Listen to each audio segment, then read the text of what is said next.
Namaste ಎಲ್ರಿಗೂ. Hi my dear student. See, reaching the age of adolescence. ಈ ಲೆಸನ್ದ exercise question and answers ಅದ್ರ solve ಮಾಡೋಣ. C question number 1 ನೋಡಿ.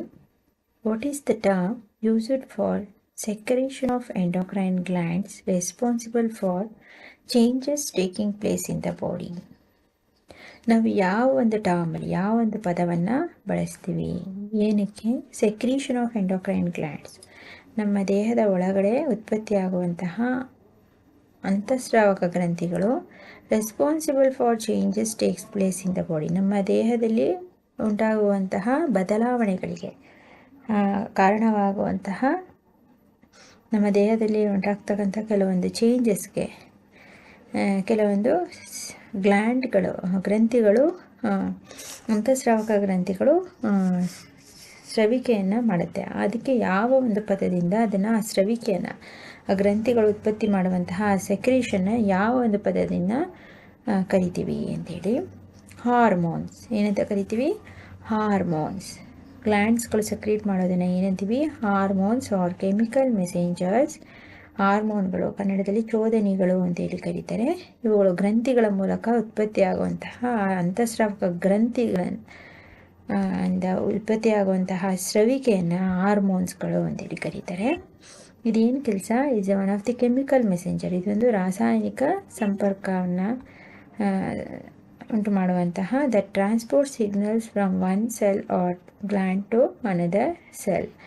ಈ ಒಂದು ಹಾರ್ಮೋನ್ಸ್ಗಳು ಏನು ಕೆಲಸ ಮಾಡುತ್ತೆ ಅಂದರೆ ಮೆಸೇಂಜಸ್, ಒಂದು ಮಾಹಿತಿಯನ್ನು ನೀಡುವಂತೆ. ಹೇಗೆ? ನಮ್ಮ ದೇಹದ ಒಳಗಡೆ transport signal from one cell to another cell, ಒಂದು ಜೀವಕೋಶದಿಂದ ಮತ್ತೊಂದು ಜೀವಕೋಶಕ್ಕೆ, ಇಲ್ಲ ಅಂದರೆ ಅದಲ್ಲದೆ ಒಂದು ಗ್ರಂಥಿಯಿಂದ ಮತ್ತೊಂದು ಗ್ರಂಥಿಗೆ ಮಾಹಿತಿಯನ್ನು ನೀಡುವಂಥ ಕೆಲಸವನ್ನು ಈ ಹಾರ್ಮೋನ್ಸ್ಗಳು ಮಾಡುತ್ತೆ. ಗೊತ್ತಾಯ್ತಾ? ಕ್ವೆಶನ್ ನಂಬರ್ 2 ನೋಡಿ.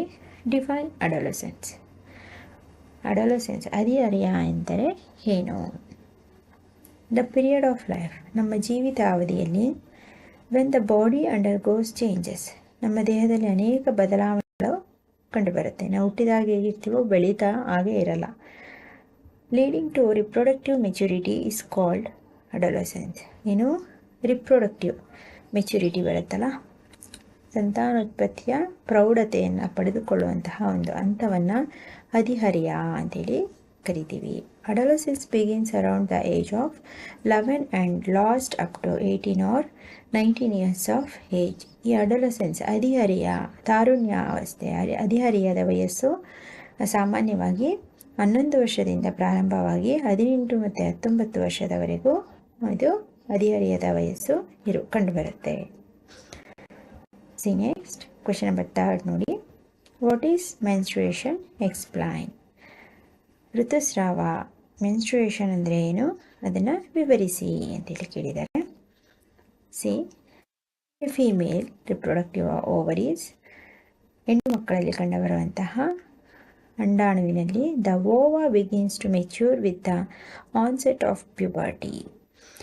ಈ ಒಂದು ಪ್ಯುಬರ್ಟಿ ಹದಿಹರಿಯದ ಏಜಿನಲ್ಲಿ ಮೆಚ್ಯೂರ್ ಅಂದರೆ ಅವರು ದೊಡ್ಡವರಾಗ್ತಿದ್ದಾಗೆ ಪ್ರಾರಂಭವಾಗುವುದೇ ಈ ಒಂದು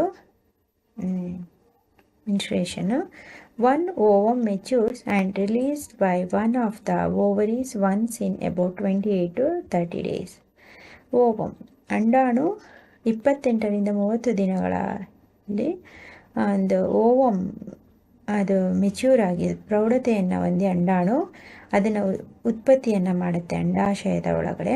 ಅದು ಅಬೌಟ್ 28 to 30 ಡೇಸಲ್ಲಿ ಈ ಒಂದು ಅಂಡಾಣುವನ್ನು ಉತ್ಪತ್ತಿ ಮಾಡುತ್ತೆ. ಡ್ಯೂರಿಂಗ್ ದಿಸ್ ಪೀರಿಯಡ್, ಈ ಒಂದು ಹಂತದಲ್ಲಿ the wall of the uterus becomes thick, ಒಂದು ಗರ್ಭಾಶಯದ ಗೋಡೆ ದಪ್ಪವಾಗಿದ್ದು, as to receive the egg, ಆ ಒಂದು ಗರ್ಭಾಶಯದ ಗೋಡೆ ಏನು ಮಾಡುತ್ತೆ, ಈ ಅಂಡಾಣುವಿನ ಉತ್ಪತ್ತಿ ಮಾಡುವಂತಹ ಮೊಟ್ಟೆಗಳನ್ನು, ಅಂಡಾಣುವನ್ನು ರಿಸೀವ್ ಮಾಡಿಕೊಳ್ಳುತ್ತೆ, ಅಂದರೆ ಅಲ್ಲಿಗೆ ಬಂದು ಸೇರುತ್ತೆ. In case it is fertilised and begins to develop, ಒಂದು ವೇಳೆ ಆ ಉತ್ಪತ್ತಿಯಾದಂಥ ಅಂಡಾಣು ನಿಷೇಚನಗೊಂಡ್ರೆ ಅದು ಬೆಳೆಯೋದಕ್ಕೆ ಗ್ರೋತ್ ಆಗೋದಕ್ಕೆ ಪ್ರಾರಂಭ ಮಾಡುತ್ತೆ. ಬೆಳೀಲಿಲ್ಲ, ಫರ್ಟಿಲೈಸ್ಡ್ ಆಗಲಿಲ್ಲ ಅಂದರೆ, ನಿಶೇಚನಗೊಂಡಿರಲಿಲ್ಲ ಅಂದರೆ ಆ ಮೊಟ್ಟೆ ಅಂಡಾಣು ಏನಾಗುತ್ತೆ, ಪೀರಿಯಡ್ಸ್ ಅಂತ ಏನು ಕರಿತೀವಿ ಅದ್ರ ಮೂಲಕ ಹೊರ ಹೋಗುತ್ತೆ. ಇಟ್ ಫರ್ಟಿಲೈಸೇಷನ್ ಡಸ್ ನಾಟ್ ಅಕ್ಕರ್, ಇಲ್ಲಿ ಕೊಟ್ಟಿದ್ದಾನೆ ನಿಶೇಚನ ಒಂದು ವೇಳೆ ಆಗಲಿಲ್ಲ ಅಂದರೆ ದ ರಿಲೀಸ್ಡ್ ಎಗ್, ಉತ್ಪತ್ತಿಯಾದಂಥ ಅಂಡಾಣು and the thickened lining of the uterus ಗರ್ಭಾಶಯದ ಗೋಡೆಯಲ್ಲಿ ಇದ್ದಂತಹ ಅಂಡಾಣು along with its blood vessels are shed off, ಒಂದು ಬ್ಲಡ್ ವೆಸಲ್ಸ್ ರಕ್ತನಾಳಗಳ ಮೂಲಕ ಅದು ಏನಾಗುತ್ತೆ, ಒಡೆದು ರಕ್ತದ ಮೂಲಕ ಅಂಡಾಣುಗಳು ಹೊರಬರುತ್ತೆ. This cause bleeding in female which is cause menstruation. ಹೆಣ್ಣು ಮಕ್ಕಳಲ್ಲಿ ಕಂಡುಬರುವಂತಹ ಈ ಬ್ಲೀಡಿಂಗ್, ರಕ್ತಸ್ರಾವ, ಈ ರೀತಿ ಅಂಡಾಣು ರಕ್ತದೊಂದಿಗೆ ಹೊರಬರುವಂತಹ ಈ ಒಂದು ಪ್ರಕ್ರಿಯೆಗೆ ಹೆಣ್ಣು ಮಕ್ಕಳಲ್ಲಿ ಏನಂತ ಕರೀತಾರೆ, ಪೀರಿಯಡ್ಸ್ ಆಯಿತು ಅಥವಾ ಮೆನ್ಸ್ಟ್ರುಯೇಷನ್, ಋತುಸ್ರಾವ, ಋತುಮತಿಯಾದರೂ ಋತುಸ್ರಾವ ಆಗ್ತಿದೆ ಅಂತೇಳಿ ಕರೀತಾರೆ. ಆ ರೀತಿಯ ಒಂದು ಬ್ಲೀಡಿಂಗ್, ರಕ್ತಸ್ರಾವವನ್ನು. Menstruation occurs once in about 28 to 30 days. ಸಾಮಾನ್ಯವಾಗಿ ಈ ಒಂದು ಋತುಸ್ರಾವ ಆಗೋದು, ಪೀರಿಯಡ್ಸ್ ಆಗುವಂಥದ್ದು 28ರಿಂದ 30 ದಿನಗಳ ಒಳಗಡೆ, 28 ದಿನಕ್ಕೊಂದ್ಸಲ ಅಥವಾ ಕೆಲವರಲ್ಲಿ 30 ದಿನಗಳಿಗೊಮ್ಮೆ ಈ ಒಂದು ಮೆನ್ಸ್ಟ್ರುಯೇಷನ್ ಅಂದರೆ ಮಂತ್ಲಿ ಒನ್ಸು 3 days 4 days ಹೆಣ್ಣು ಮಕ್ಕಳಲ್ಲಿ ಋತುಸ್ರಾವ ಉಂಟಾಗುತ್ತೆ. ಅರ್ಥ ಆಯ್ತಾ? ಇದನ್ನು ಮೆನ್ಸ್ಟ್ರುಯೇಷನ್ ಅಂತೇಳಿ, ಅಂದರೆ ಹೆಣ್ಣು ಮಕ್ಕಳಲ್ಲಿ ಆಗ್ತಕ್ಕಂಥ ಬ್ಲೀಡಿಂಗ್ನ ಮೆನ್ಸ್ಟ್ರುಯೇಷನ್ ಅಂತೇಳಿ ಕರೀತಾರೆ. ಅದು ಯಾವ ರೀತಿ ಆಗುತ್ತೆ ಅಂತೇಳಿ ಎಕ್ಸ್ಪ್ಲೈನ್ ಮಾಡಿದ್ದಾರೆ. ಕ್ವೆಶ್ಚನ್ ನಂಬರ್ 4 ನೋಡಿ. List changes in the body that takes place at puberty. ಪ್ಯೂಬರ್ಟಿನಲ್ಲಿ ಅಂದರೆ ಹದಿಹರಿಯದ ಒಂದು ವಯಸ್ಸಿನಲ್ಲಿ, ತಾರುಣ್ಯಾವಸ್ಥೆ, ಪ್ಯೂಬರ್ಟಿನಲ್ಲಿ, ಪ್ರೌಢಾವಸ್ಥೆಯಲ್ಲಿ ಕಂಡುಬರ್ತಕ್ಕಂತಹ ಒಂದು ಬದಲಾವಣೆಗಳು, ನಮ್ಮ ದೇಹದಲ್ಲಿ ಆಗುವಂತಹ ಬದಲಾವಣೆಗಳನ್ನು ಪಟ್ಟಿ ಮಾಡಿ ಅಂತೇಳಿ ಕೇಳಿದ್ದಾರೆ. C common changes occurs among boys and girls during puberty.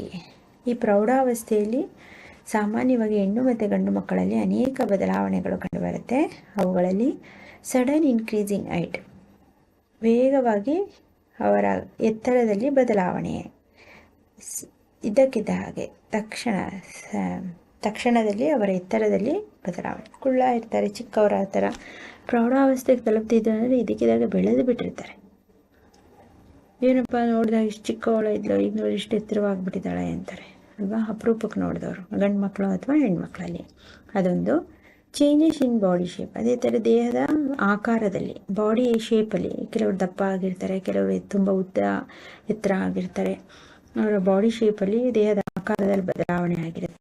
And changes in voice, ಅದೇ ರೀತಿ ವಾಯ್ಸ್, ಧ್ವನಿಯಲ್ಲಿ ವ್ಯತ್ಯಾಸ. ಈ ಗಂಡು ಮಕ್ಕಳಲ್ಲಿ ಧ್ವನಿ ಪೆಟ್ಟಿಗೆ ಹೊಡೆದಿರುತ್ತೆ. ಆ್ಯಡಮ್ಸ್ ಆ್ಯಪಲ್ ಅಂತ ಓದಿದ್ದೀರಾ ಪಾಠ ಮಾಡ್ಬೇಕಾದ್ರೆ. ಗಂಡು ಮಕ್ಕಳಲ್ಲಿ ಧ್ವನಿ ಪೆಟ್ಟಿಗೆ ಏನಾಗುತ್ತೆ, ಸ್ವಲ್ಪ ರಫ್ ಆಗುತ್ತೆ, ಅವರ ಧ್ವನಿ ಹೊಡೆದಿದೆ ಅಂತೇಳಿ ಕರೀತಾರೆ ಗಂಡು ಮಕ್ಕಳಲ್ಲಿ. ವಾಯ್ಸ್ ಚೇಂಜ್ ಆಗುತ್ತೆ. In boys voice becomes deep and harsh. ಗಂಡು ಮಕ್ಕಳ ಧ್ವನಿಯು ಸ್ವಲ್ಪ ಹಾರ್ಶ್ ಆಗಿರುತ್ತೆ, ಸ್ವಲ್ಪ ಅವ್ರದ್ದು ರಫ್ ಆಗಿ ಬರುತ್ತೆ ಆ ಧ್ವನಿ. In girls it is high pitched voice. ಗರ್ಲ್ಸಲ್ಲಿ ಹೈ ಪಿಚ್, ಆ ತರಂಗ ಅವರ ಪಿಚ್ಚಲ್ಲಿ ಏನಾಗುತ್ತೆ, ಗಂಡು ಮಕ್ಕಳಲ್ಲಿ, ಹೆಣ್ಮಕ್ಳಲ್ಲಿ ಜಾಸ್ತಿ ಬರುತ್ತೆ. Increased activity of sweat and sebaceous glands. ಅದೇ ರೀತಿ ಎಲ್ಲ ಹೆಣ್ಣು ಮತ್ತು ಗಂಡು ಮಕ್ಕಳಲ್ಲಿ ಬೆವರು ಗ್ರಂಥಿಗಳು ಮತ್ತು ಸ್ವೆಟ್ ಆಗುವಂಥ ಬೆವರಿಕೆ ಹೆಚ್ಚಾಗಿ ಕಂಡುಬರುತ್ತೆ. Reproductive organs begins to mature. ಅದೇ ರೀತಿ ಇಬ್ಬರಲ್ಲೂ, ಹೆಣ್ಣು ಮಕ್ಕಳು ಮತ್ತು ಗಂಡು ಮಕ್ಕಳಲ್ಲಿ ರಿಪ್ರೊಡಕ್ಟಿವ್ ಆರ್ಗನ್ಸ್, ಸಂತಾನೋತ್ಪತ್ತಿಯ ಅಂಗಗಳ ಬೆಳವಣಿಗೆ ಪ್ರಾರಂಭ ಆಗುತ್ತೆ. Appearance of secondary sexual characters, ಅಲ್ಲದೆ ದ್ವಿತೀಯ ಲೈಂಗಿಕ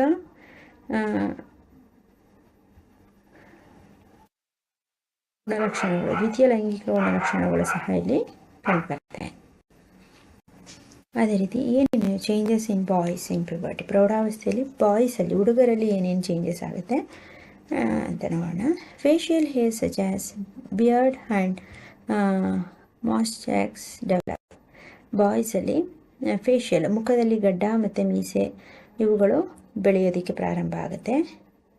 hair develops under the it under chest and the pubic region.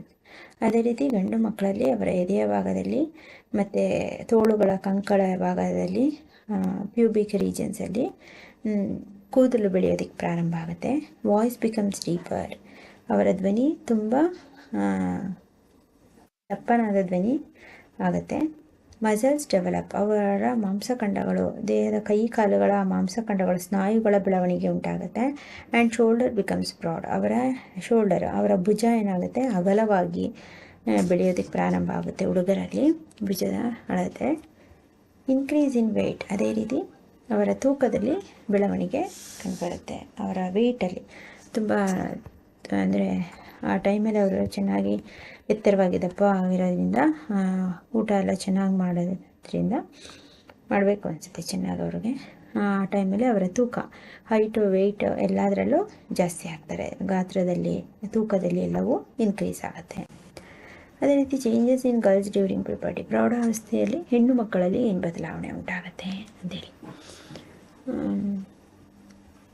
Development and enlargement of breast, ಹೆಣ್ಣು ಮಕ್ಕಳಲ್ಲಿ ಬ್ರೆಸ್ಟ್, ಅವರ ಸ್ತನಗಳು, ಅವರ ಎದೆಯ ಭಾಗದ ಬ್ರೆಸ್ಟ್ ಸ್ತನಗಳ ಬೆಳವಣಿಗೆ ಮತ್ತು ದೊಡ್ಡದಾಗುವಿಕೆ ಕಂಡುಬರುತ್ತೆ, ಬೆಳವಣಿಗೆ ಆಗುತ್ತೆ. Hair develops under armpit and pubic region, ಹೆಣ್ಣು ಮಕ್ಕಳಲ್ಲೂ ಅಷ್ಟೇ ಅವರ ಕಕ್ಕಳಿನ ಕೆಳಭಾಗದಲ್ಲಿ ಪ್ಯೂಬಿಕ್ ರೀಜನಲ್ಲಿ ಕೂದಲು ಬೆಳವಣಿಗೆ ಸ್ಟಾರ್ಟ್ ಆಗುತ್ತೆ. Hips broaden and pelvic region widens, ಅವರ ಹಿಪ್ಸ್ ಬ್ರಾಡ್ ಆಗುತ್ತೆ, ಅವರ ಪೆಲ್ವಿಕ್ ರೀಜನ್ಸು ಸಹ ವೈಡನ್, ಅವರ ಪೆಲ್ವಿಕ್ ಹೊಟ್ಟೆಯ ಕೆಳಭಾಗದ ಸೊಂಟದ ಸುತ್ತಳತೆ ಹೆಚ್ಚಾಗುತ್ತೆ, ಸೊಂಟದ ಸುತ್ತಳತೆ ದೊಡ್ಡದಾಗ್ತಾ ಹೋಗುತ್ತೆ, ಬ್ರಾಡ್ ಆಗುತ್ತೆ. ಪೆಲ್ವಿಕ್ ಹೊಟ್ಟೆಯ ಕೆಳಭಾಗವು ಆ ರೀಜನ್ ಸಹ ದೊಡ್ಡದಾಗುತ್ತೆ. ಹೆಣ್ಮಕ್ಳಲ್ಲಿ ಇನಿಷಿಯೇಷನ್ ಆಫ್ ಮೆನ್ಸ್ಟ್ರುಯಲ್ ಸೈಕಲ್, ಅವರಲ್ಲಿ ಋತುಸ್ರಾವ ಪ್ರಾರಂಭ ಆಗುತ್ತೆ, ಕಂಡುಬರುತ್ತೆ. ಡಿಪಾಸಿಷನ್ಸ್ ಆಫ್ ಫ್ಯಾಟ್ ಅರೌಂಡ್ ಹಿಪ್ಸ್, ಸೊಂಟದ ಸುತ್ತ ಡಿಪಾಸಿಷನ್ ಆಫ್ ಫ್ಯಾಟ್, ಕೊಬ್ಬು ಶೇಖರಣೆ ಆಗುತ್ತೆ ಹೆಣ್ಣು ಮಕ್ಕಳಲ್ಲಿ. ಸೊಂಟದ ಸುತ್ತಳತೆಯೂ ಜಾಸ್ತಿ ಆಗುತ್ತೆ, ಕೊಬ್ಬು ಸಹ ಶೇಖರಣೆ ಆಗುತ್ತೆ. ಇದು ಹೆಣ್ಣು ಮಕ್ಕಳಲ್ಲಿ ಕಂಡುಬರುವಂತಹ ಬದಲಾವಣೆಗಳು. ಆಯಿತಾ? ಸಿ ನೆಕ್ಸ್ಟ್ ಕ್ವೆಶ್ಚನ್ ನಂಬರ್ 5 ನೋಡಿ. Prepare A table having A 2 columns depicting names of endocrine glands and hormones secreted by them. Glands, ಗ್ರಂಥಿಗಳು ಮತ್ತು ಅವುಗಳು ಉತ್ಪತ್ತಿ ಮಾಡುವಂತಹ ಹಾರ್ಮೋನ್ಸ್ಗಳನ್ನು ಹೆಸರಿಸಿ ಅಂತ ಕೇಳಿದ್ದಾರೆ. ಪಿಟ್ಯೂಟರಿ ಗ್ಲ್ಯಾಂಡ್ ಏನನ್ನು ಸೆಕ್ರೇಟ್ ಮಾಡುತ್ತೆ, ಯಾವ ಹಾರ್ಮೋನನ್ನು? ಗ್ರೋತ್ ಹಾರ್ಮೋನ್, ಬೆಳವಣಿಗೆ ಹಾರ್ಮೋನನ್ನು ಉತ್ಪತ್ತಿ ಮಾಡುತ್ತೆ. ಥೈರಾಯ್ಡ್ ಗ್ಲ್ಯಾಂಡು ಥೈರಾಕ್ಸಿನ್ ಎಂಬ ಹಾರ್ಮೋನನ್ನು ಉತ್ಪತ್ತಿ ಮಾಡುತ್ತೆ. ಅಡ್ರಿನಲ್ ಗ್ಲ್ಯಾಂಡು ಅಡ್ರಿನಾಲಿನ್ ಎಂಬ ಹಾರ್ಮೋನನ್ನು ಉತ್ಪತ್ತಿ ಮಾಡುತ್ತೆ. ಪ್ಯಾಂಕ್ರಿಯಾಸ್ ಇನ್ಸುಲಿನ್ ಎಂಬ ಹಾರ್ಮೋನನ್ನು ಉತ್ಪತ್ತಿ ಮಾಡುತ್ತೆ. ಟೆಸ್ಟಿಸ್ ಟೆಸ್ಟೋಸ್ಟಿರಾನ್ ಎಂಬ ಹಾರ್ಮೋನನ್ನು ಉತ್ಪತ್ತಿ ಮಾಡುತ್ತೆ. ಓವರೀಸ್ ಈಸ್ಟ್ರೋಜನ್ ಆ್ಯಂಡ್ ಪ್ರೊಜೆಸ್ಟಿರಾನ್ ಎಂಬ ಹಾರ್ಮೋನನ್ನು ಉತ್ಪತ್ತಿ ಮಾಡುತ್ತೆ. ಇದು ಪ್ರೊಜೆಸ್ಟಿರಾನ್ ಪ್ರೆಗ್ನೆನ್ಸಿ ಟೈಮಲ್ಲಿ ಗರ್ಲ್ಸಲ್ಲಿ ಉತ್ಪತ್ತಿ ಆಗುತ್ತೆ. ಈಸ್ಟ್ರೋಜನ್ನು ಬೇರೆ ಟೈಮಲ್ಲಿ ಎಲ್ಲ ಸಮಯದಲ್ಲೂ ಉತ್ಪತ್ತಿ ಆಗುತ್ತೆ. ಪಿಟ್ಯೂಟರಿ ಬೆಳವಣಿಗೆ ಹಾರ್ಮೋನ್ ಅಂತಲೇ ಕರೀತಾರೆ. ಥೈರಾಯ್ಡ್ ಥೈರಾಕ್ಸಿನ್ ಕುತ್ತಿಗೆಯ ಭಾಗದಲ್ಲಿರುತ್ತೆ, ಗಂಟಲಿನ ಭಾಗದಲ್ಲಿ. ಅಂದರೆ ಸಾಲ್ಟ್ ಕಮ್ಮಿ ಆದರೆ ಗಾಯ್ಟರ್ ಅದು ಥೈರಾಕ್ಸಿನನ್ನು ಉತ್ಪತ್ತಿ ಮಾಡುತ್ತೆ. ಅದು ಅಡ್ರಿನಲ್, ಇದನ್ನು ಎಮೋಷನಲ್ ಹಾರ್ಮೋನ್ಸ್ ಅಂತೇಳಿ ಕರೀತಾರೆ. ಇದು ನಮ್ಮ ಕೋಪ, ಉದ್ವೇಗ, ಭಾವನೆಗಳು, ಫೀಲಿಂಗ್ಸ್ ಎಲ್ಲವನ್ನು ಕಂಟ್ರೋಲ್ ಮಾಡುತ್ತೆ ಅಡ್ರಿನಾಲಿನ್. ಇದು ನಮ್ಮ ಕಿಡ್ನಿ ಇದೆಯಲ್ಲ, ಅದರಲ್ಲಿ ಟೋಪಿ ಆಕಾರದ ಶೇಪ್ ಇರುತ್ತೆ, ಅದೇ ಅಡ್ರಿನಾಲಿನ್ ಗ್ಲ್ಯಾಂಡ್, ಟೋಪಿ ಆಕಾರದಲ್ಲಿ ಕಂಡುಬರುತ್ತೆ. ಇನ್ನು ಪ್ಯಾಂಕ್ರಿಯಾಸು, ಇದು ಇನ್ಸುಲಿನ್, ನಮ್ಮ ಶುಗರ್ ಲೆವೆಲನ್ನು ಕಂಟ್ರೋಲ್ ಮಾಡೋದೇ. ಇನ್ಸುಲಿನ್ ಸೆಕ್ರೀಟ್ ಆದರೆ ಅದು ಚೆನ್ನಾಗಿದೆ ನಮ್ಮ ದೇಹದಲ್ಲಿ, ರಕ್ತಕ್ಕೆ ಹೆಚ್ಚು ಶುಗರ್ ಸೇರಿದಾಗೆ ಕಂಟ್ರೋಲ್ ಮಾಡೋದೇ ಇನ್ಸುಲಿನ್. ಟೆಸ್ಟಿಸ್, ಬಾಯ್ಸಲ್ಲಿ ಟೆಸ್ಟೋಸ್ಟಿರಾನ್ ಎಂಬ ಹಾರ್ಮೋನನ್ನು, ಬಾಯ್ಸಲ್ಲಿ ಕಂಡುಬರುವಂಥ ಎಲ್ಲ ಲಕ್ಷಣಗಳಿಗೆ ಅವರ ಚೇಂಜಸ್ಗಳಿಗೆ ಕಾರಣ ಈ ಟೆಸ್ಟೋಸ್ಟಿರಾನ್. ಆ್ಯಂಡ್ ಓವರೀಸ್, ಹೆಣ್ಣು ಮಕ್ಕಳಲ್ಲಿ ಈಸ್ಟ್ರೋಜನ್ ಎಂಬ ಹಾರ್ಮೋನನ್ನು ಉತ್ಪತ್ತಿ ಆಗುತ್ತೆ. ಅವರ ಪ್ರೆಗ್ನೆನ್ಸಿ ಟೈಮಲ್ಲಿ ಪ್ರೊಜೆಸ್ಟಿರಾನ್ ಎಂಬ ಹಾರ್ಮೋನ್ ಉತ್ಪತ್ತಿ ಆಗುತ್ತೆ. ಅದಾಯ್ತಾ? ಇಷ್ಟರಲ್ಲಿ ನೆಕ್ಸ್ಟ್ ಕ್ಲಾಸಲ್ಲಿ ಕ್ವೆಶ್ಚನ್ ನಂಬರ್ 6 to 10 ಡಿಸ್ಕಸ್ ಮಾಡೋಣ. ಡೌಟ್ಸ್ ಇತ್ತು, ಅರ್ಥ ಆಗಲಿಲ್ಲ ಅಂದರೆ ಅದನ್ನು ಕಾಮೆಂಟ್ ಮಾಡಿ ಡಿಸ್ಕ್ರಿಪ್ಷನಲ್ಲಿ. ಆ್ಯಂಡ್ ನಿಮ್ಮ ಫ್ರೆಂಡ್ಸ್ಗಳಿಗೂ ಶೇರ್ ಮಾಡಿ, ಅವ್ರಿಗೂ ಸಹ ಸಬ್ಸ್ಕ್ರೈಬ್ ಮಾಡ್ಕೊಳಕ್ಕೆ ಹೇಳಿ. ಅವರು ಈಸಿಯಾಗಿ ನೋಟ್ಸ್ ಮಾಡಿಕೊಂಡು ಅವರು ಸಹ ಕಲ್ತ್ಕೊಳ್ಳಿ.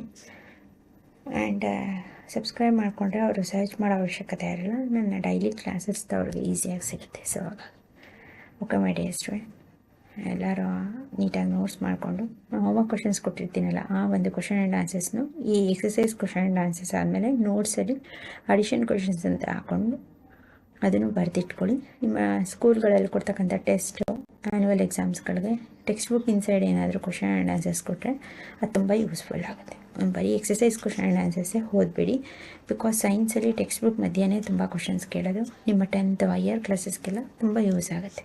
ಸೊ ಹಾಗೆ ಆದಷ್ಟು ಟೆಕ್ಸ್ಟ್ ಬುಕ್ನ ರೀಡ್ ಮಾಡಿ ಅದರ ಇನ್ಸೈಡಲ್ಲಿ ಆದಷ್ಟು ಅರ್ಥ ಮಾಡ್ಕೊಂಡು ಕ್ವಶನ್ ಆ್ಯಂಡ್ ಆನ್ಸರ್ಸ್ಗೆ ಆನ್ಸರ್ ಮಾಡಿ. Okay thank you.